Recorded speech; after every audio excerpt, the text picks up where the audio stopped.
Radhey Radhey. Now that we understand the absolute indispensability of engaging the mind in practicing spiritual sadhana or bhakti, we must learn how to engage the mind in practicing devotion or bhakti. The scriptures describe that there are three eternal entities: Gya, Gyo, Dva, Vaja, Vishani, Shavaja, Yeka, Bhoktri, Bhogyartha, Yukta, Anantaschatma, Vishwarupo, Hyakarta, Trayam, Yada, Vindate, Brahma Me Tat, Shveta Shvataropanishad. So the Vedas describe that the three eternal entities are God, the individual soul, and Maya. The individual soul has been under the bondage of Maya since time immemorial, and this is the root cause of all our sorrows and sufferings. Even though there are many prevalent spiritual disciplines in the world today, none will free you from the bondage of Maya except the path of devotion. While treading this path, an aspirant or a spiritual seeker encounters the intriguing dilemma of how to practice devotion correctly. In our scriptures, many types of devotional processes have been described. For example, in the crest jewel of all Puranas, Srimad Bhagavad Mahapurana, the most learned sage Vedavyas, who classified the Vedas and composed all 18 Puranas, has described 1 type, 5 types, 9 types, 11 types, and up to 30 types of devotional practices at different places. Nevertheless, most spiritual teachers recommend the 9 processes of devotional practice, known as Navadha Bhakti, as revealed by the child devotee Prahlad to his fellow beings. Shravanam, Kirtanam, Vishnu, Archanam, Padasevanam, etc. Saint Tulsidas in the Ramayana also describes 9 kinds of devotional processes as recommended by Lord Ram to the great devotee Shabri. However, Shukadev Paramhans advised King Parikshit to practice only 3 out of these 9: Shravan, Kirtan, and Smaran. Tasmat sarvatmana rajan hari sarvatra sarvada shrotavyah kirtitavyascha smaratavyascha bhayam bhagavatam.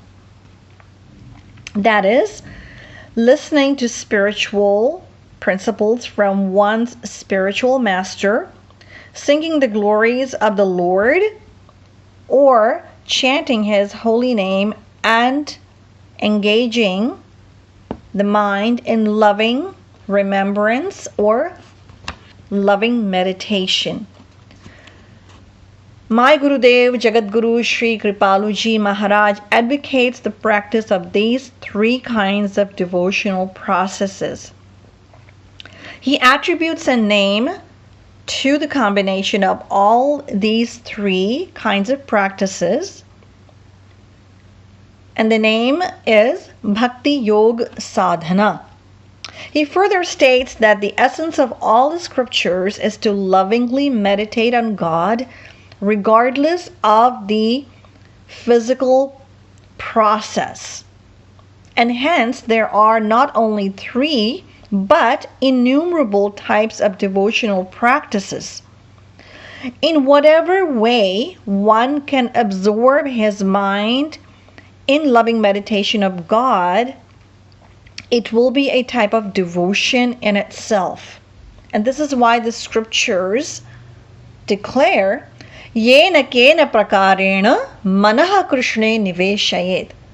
So the goal is to engage one's mind, regardless of what the actual physical practice/formality may be. For example, one devotee sings the glories of God, being fully absorbed in his loving meditation, while another offers him a variety of delicacies totally unaware of the outer world.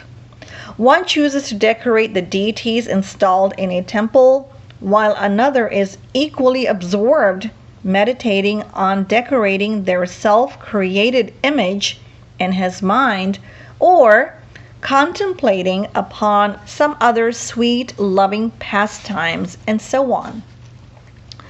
So the point here is that there is no specific method to engage your mind in the loving remembrance of the Lord. Whichever method is most effective in attaching the mind to God is called bhakti. So our goal is to attach the mind in God and not the senses. As I mentioned previously, that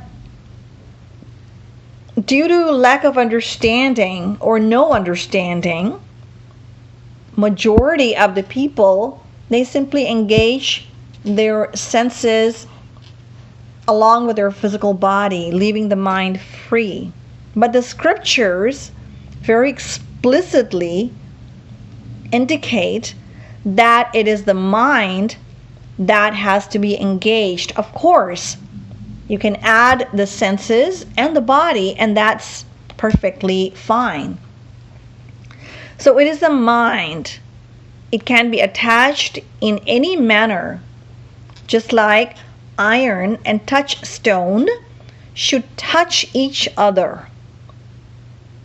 Now, in order to touch them, it does not matter whether you bang them together angrily or bring them together gently. The iron will turn into gold. In the same way, it is the mind that has to unite with the Lord. And in order to do that, one can employ any and every kind of practice per their heart's wish or desire. So we don't have to restrict ourselves to one type of devotion, and therefore we can love God in our own way. Now, that being said, a question still